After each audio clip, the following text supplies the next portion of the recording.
Isa na namang nakaka-excite at masayang araw na naman nga mga kaborbot ang ginawa namin ngayon. Sa bugso at lakas ng hangin mga kaborbot ay may mga bagay na hindi tayo inaasahan. Dahil patapos na rin mga kaborbot ang mahabang bakasyon ng ating mga kabataan, ay sinulitan nila mga kaborbot ang araw ngayon. So what's up guys? Ako nga pala si Kuya Kaborbot Daryl. And for today's video ay makakasama ulit natin si Kuya Dan sa pagpapalipad ng saranggola. At ang papalipadin nga pala natin mga kaborbot ngayon at itetest fly ay yung ating UFO na saranggola. Ito nga pala mga kaborbot ay nakuha at na-avail na ulit ni Kuya Sir JV. So sa mga matagal namin mga followers dyan mga kaborbot ay matagal na nila naririnig o nababanggit ko si Kuya Sir JV. Nga pala siya mga kaborbot sa napakahilig magsaranggola. At pag may nakikita nga siya mga kaborbot nakakaiba talaga saranggola ay ina-avail niya talaga. Okay no. For today's video mga kaborbot ay itetest fly natin tong ating UFO. Ang haba nga pala nito mga kaborbot ay 3.5 meters. So medyo may kalakihan talaga tong saranggola nito mga kaborbot at medyo may kaganitan talaga. At ngayong nga napakalakas ng hangin ay matetest fly natin to o masusubukan natin kung gaano ba ang tibay niya sa malakas na hangin. Kung sa mga nagpapatanong o nag-iisip, sobrang dali lang po talaga ito mga kaborbot na buuin o assemble. Ang ikakabit nyo nga lang dyan mga kaborbot ay yung may pinakamahabang rad dyan o yung pinakapakpak o yung nakikita nyo patay yung carbon dyan mga kaborbot ay nakalagay na talaga yan dyan at pwede nyo hindi na baklasin yan. At ito nga mga kaborbot ay kayang-kaya nyong buuin sa loob lang ng isang minuto. So mabilis talaga siyang buuin mga kaborbot at napakadali lang talaga. So matapos ko nga ayusin dyan ang parisok at mga kaborbot ay tinesplay na rin namin sa malakas na hangin. Kitang-kita nyo na ayos talaga yung lipad niya mga kaborbot. Medyo may kaganitan lang talaga yung ganitong saranggola kasi nga hindi ko na rin mga kaborbot tinaasan na sobrang taas yung saranggola kasi sobrang hirap ibaba niya mga kaborbot. Makalipas nga ang ilang minuto mga kaborbot ay dumating na rin si Kuya Maluni kasama ang dalawang anak niya. So si Marcos nga pala mga kaborbot at si Kyrie ang dalawa niyang anak. So hilig na hilig din talaga nila mga kaborbot ang pagsasaranggola. Kita nyo naman mga kaborbot kahit medyo may kainitan talagang sige pa rin. Pero nung araw naman na to mga kaborbot ay hindi naman sobrang init ng panahon. Medyo may kakapalan nga ang ulap mga kaborbot at malakas at malamig din ang ihip ng hangin. Kaya yung mga ganitong araw mga kaborbot at panahon ay sinusulit na rin namin sa pagpapalipad ng saranggola. Isa rin din pala to mga kaborbot sa banding namin mga magkakaibigan. After nga nyan mga kaborbot ay umuwi muna ako para ayusin yung saranggola ni Kuya Danyo. Balian nga pala ng pakpak na carbon si Kuya Danyo mga kaborbot sa pagpapalipad ng saranggola dun sa kanila. So sa mga taga Batangas dyan mga kaborbot ay alam na alam nila na halos bagyuhan talaga yung hangin sa kanila nung isang araw. Rin nga sa amin mga kaborbot ay napakalakas talaga din ng hangin. Matapos nga nating ayusin o palitan ng bagong pakpak yung saranggola ni Kuya Danyo ay test fly na rin natin to mga kaborbot. Dahil malakas na rin lang mga kaborbot ang hangin dito ay test fly na rin natin to para pag uwi ni Kuya Danyo ay okay na yung saranggola. Sa mga nagtatanong dito nga pala kami mga kaborbot sa barangay Bigatan sa Cavite. Si Kuya Danyo nga pala mga kaborbot ay galing pa yan sa Batangas. Sa pagkakaalam ko mga kaborbot ay nasa 1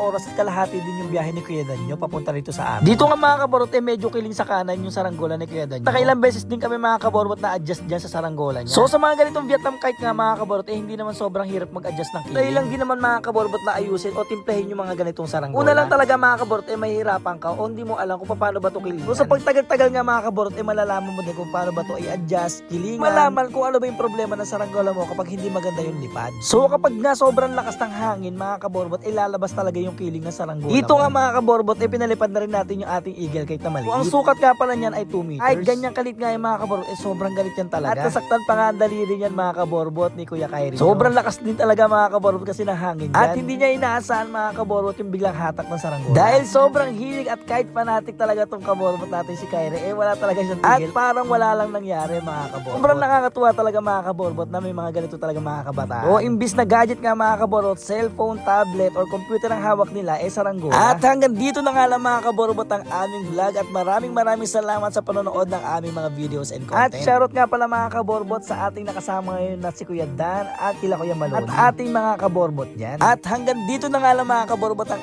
aming video. Kung nag-enjoy ka nga mga kaborbot sa mga ganitong content ay pa-follow naman kami. Like and share na rin mga kaborbot at patag na rin ang iyong mga kaibigan na mahilig sa saranggola. Mga kaborbot, maraming salamat and kita-kits sa aming next vlog.